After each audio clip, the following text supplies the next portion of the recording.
आज हम एक नई प्रश्नावली स्टार्ट कर रहे हैं और वो हमारी है गुणनखंड की। तो गुणनखंड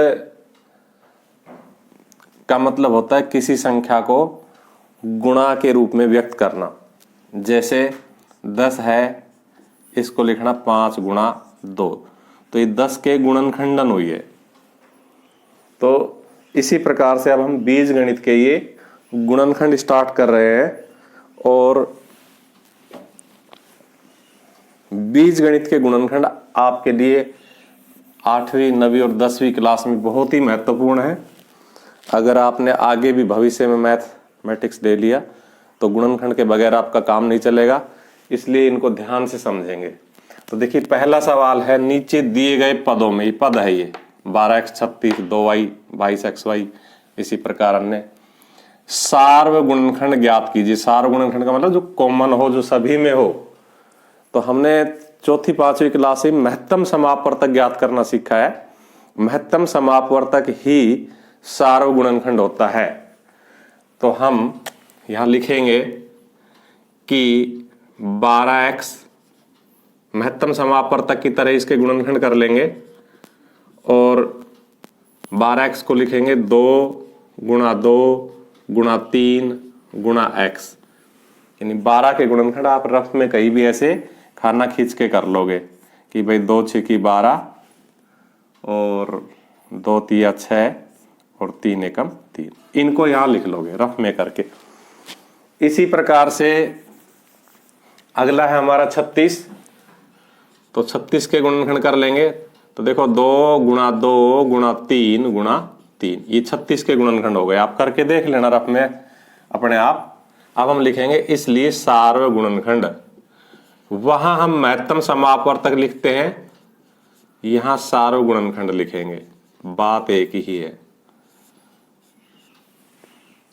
तो देखो ये 2 दोनों में है इसलिए 2, दूसरा 2 भी दोनों में है इसलिए 2, ये 3 भी दोनों में है इसलिए 3, ये x एक ही जगह इसलिए इसको छोड़ देंगे, इसको नहीं लेंगे।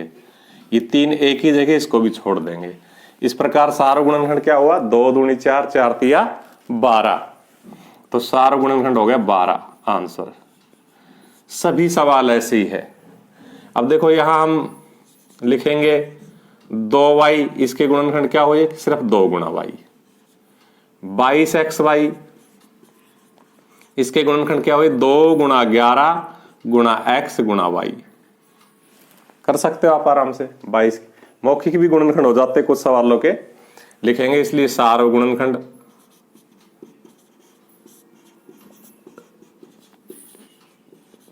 तो देखो ये 2 दोनों में है इसलिए लिख देंगे, y एक ही जगह छोड़ देंगे, 11 एक ही जगह छोड़ देंगे, x एक ही जगह छोड़ देंगे, और ये y मैंने गलत कह दिया, y यहां भी है यहां भी है इसलिए y। तो बराबर क्या हो जाएगा, 2 गुणा y यानी कि 2y।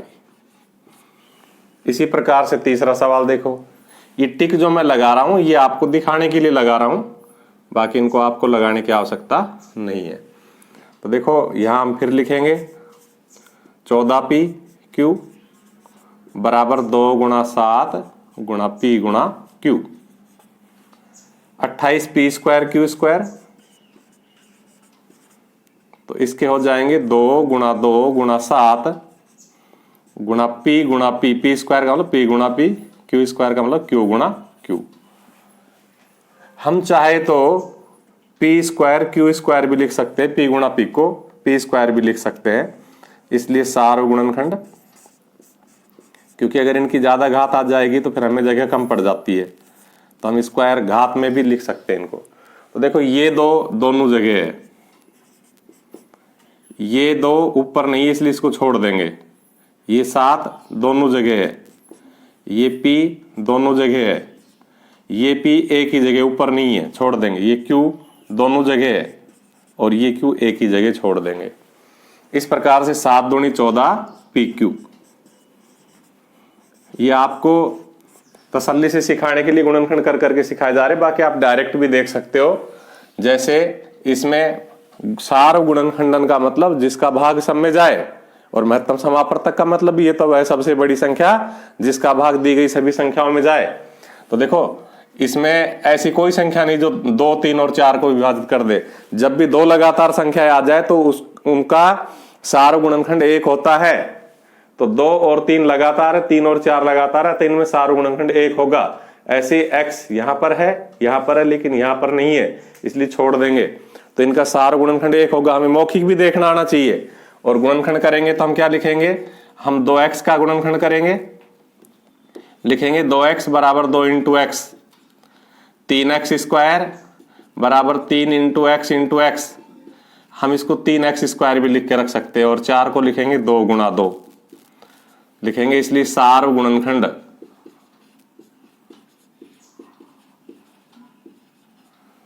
तो हमारे पास क्या आ गया सार गुणनखंड। देखो ये 2 यहां पर है, यहां नहीं है, इसलिए फिर यहां है, इसलिए इसको छोड़ देंगे दोनों जगह से। तीनों में होना जरूरी है। तो ये जो 2 है ये तीनों में नहीं है, पहले में है, तीसरे में है, दूसरे में नहीं, छोड़ देंगे 2 को। अतः इस 2 को भी छोड़ देंगे। इसी तरह से 3 एक ही जगह है, न ऊपर है न नीचे है, इसलिए इस 3 को भी छोड़ देंगे। x 2 जगह है लेकिन तीसरी जगह नहीं, इसलिए x को भी छोड़ देंगे। ये x भी छूट जाएगा। और ये निशान आपको दिखाने के लिए लगाए थे, लगाने नहीं है। और फिलहाल तो महंगे पड़ रहे क्योंकि ये भी x जैसे बन रहे। तो इस प्रकार से इसमें कोई चीज कॉमन नहीं है, तो क्या हो जाएगा 1। जहां कोई सार गुणनखंड नहीं होता है वहां 1 होता है, क्योंकि 1 का भाग सभी संख्याओं में जाता है। इसी प्रकार से इसको करेंगे 6abc लिखेंगे 2 गुणा 3 गुणा a गुणा b गुणा c।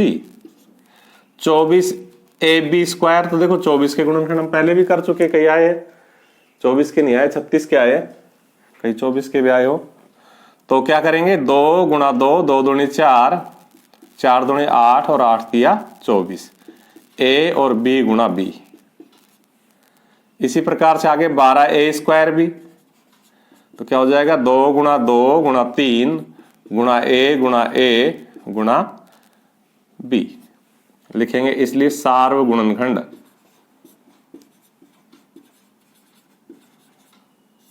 बराबर। तो देखो ये 2 तीनों जगह है, लिख लो। ये दूसरा 2 है, यहां पर है लेकिन यहां पर नहीं है, इसलिए छोड़ दो। और इसी प्रकार से ये 2 एक ही जगह, इसको भी छोड़ दो। ये 3 यहां भी है, ये 3 यहां भी है, ये 3 यहां भी, इसलिए 3। a यहां भी है, a यहां भी है, a यहां भी, इसलिए a। b यहां भी है, b यहां भी है और b यहां भी, इसलिए b। ये c सिर्फ एक ही जगह, इसलिए छोड़ दो। ये दूसरा b 2 जगह ही है, यहां और यहां नहीं, यहां तो ये हमने इसके साथ ले लिया, तो ये अकेली जगह, इसको छोड़ दो। ये a b अकेला, इसको भी छोड़ दो। तो इस प्रकार से क्या हो गए 2 तिया 6ab आंसर। इसी प्रकार से इसको देखो 16x की 3 हम लिखेंगे 2 दूनी 4 दूनी 8 दूनी 16 और x into x into x. -4x square, इसको हम लिखेंगे -2 गुणा 2 गुणा x गुणा x। फिर हम 32x, इसको हम लिखेंगे 2 गुणा 2 गुणा 2 गुणा 2 1 2 3 4 5 और x। 5 बार होते हैं 32 के गुणनखंड, 2 गुणा 2 5 बार। इस प्रकार से हम लिखेंगे, इसलिए सार्व गुणनखंड।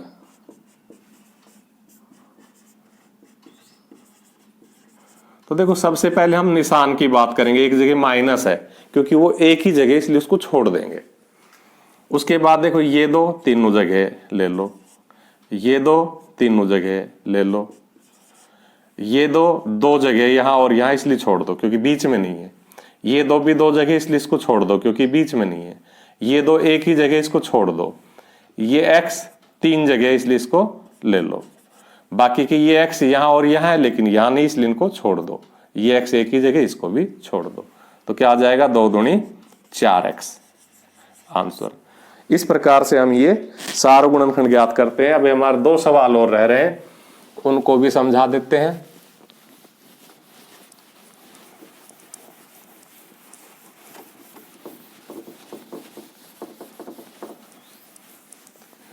तो 7वां सवाल है हमारा 10 PQ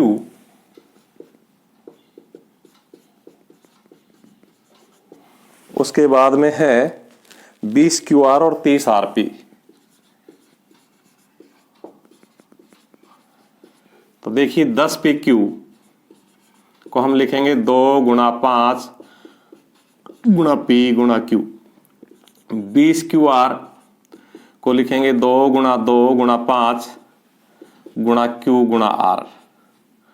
और 30 RP को हम लिखेंगे 2 का भाग देते 15 आएगा गुणा 3 गुणा 5। इनके गुणनखंड आप ऐसे कर लिया करो सभी के। 2 का भाग दिया 15 पर गया, 3 का भाग दिया 5 पर गया, 5 का भाग दिया 1 पर गया। यही तो लिखे मैंने यहां गुणा R गुणा P। इस प्रकार से अब हम सार्व गुणनखंड लिखेंगे, इसलिए सार्व गुणनखंड। तो देखो एक तो ये 2 सभी में 2, एक ही 5 सभी में 5।